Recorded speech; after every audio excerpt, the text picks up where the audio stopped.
Okay, a very blessed morning to each and every one of us. So, syempre, as we all know, lumabas na po ang iPhone 15 Pro Max, 'di ba? Mga ganyan. iPhone 15 series ka na lang natin. Okay.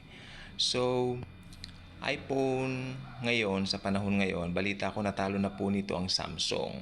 Okay. So, ako hindi po ako yung tipong pag may bago, bili ng bagong iPhone.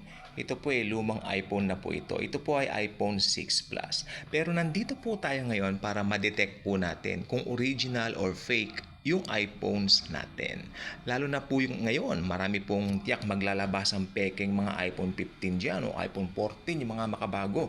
Medyo mahal pa naman po ang mga yon, so nakakatakot pag ma-deceive po tayo, maloloko tayo, di ba? So, pero meron po akong tulong na ibabahagi sa inyo kung paano malaman kung orig o fake, di ba? Original or fake ang ating mga iPhones. First, punta po tayo sa settings, then punta tayo dito sa general. Yan, naki-general na tayo. Ano po? About. Pupunta tayo ngayon sa about. Ayan na po yung about. Napindot na natin si about. Then punta tayo dito sa serial number. All we have to do is to copy paste it. Copy. There you go.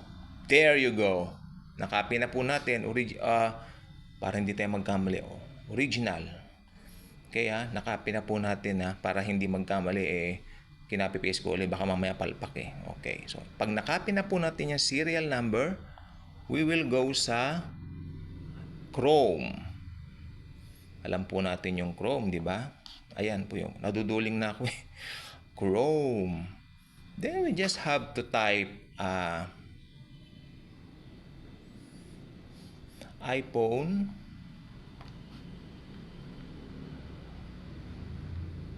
talagang nasa top list ang bilib ako iPhone 15, no?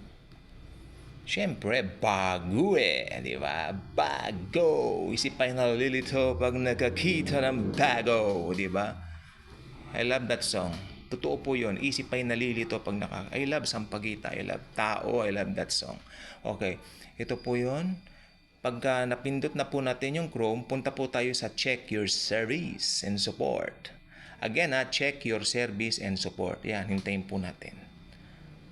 I hope this won't take forever. You know what I mean? Medyo mabagal na po kasi ito po ay iPhone 6 Plus. Came out pa to. Teka. Basta mga ganun, 2014. 2014 po ito. So, ayan. Pag punta na po tayo dun sa check your device coverage, gagawin lang po natin, ika-copy paste po natin dito yung serial number natin. Di ba, kinapi ko po kanina? All you have to do is to paste it there. When you paste it there, ang gagawin po natin, hindi pa tayo makakapasok kasi meron pang ganyan. Letter E. Where's the E? Tapos number 7. May bibigay siyang anong ganyan So, mali. Mali. Teka po.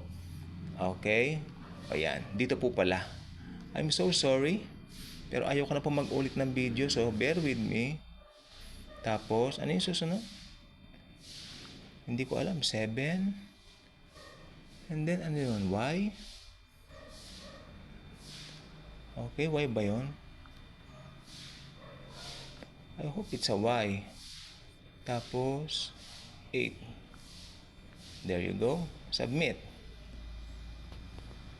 Mali O kung mali po, nagkamali ako kasi nakakalito po So, another one.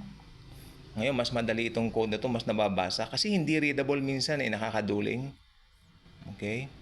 Dito naman po sa video natin totoo lang po tayo. Hindi po ako nag-e-edit dito to see is para makita rin po yung mga pagkakamali. Mas gusto ko yon. Because lahat ng tao prone sa pagkakamali. Yan.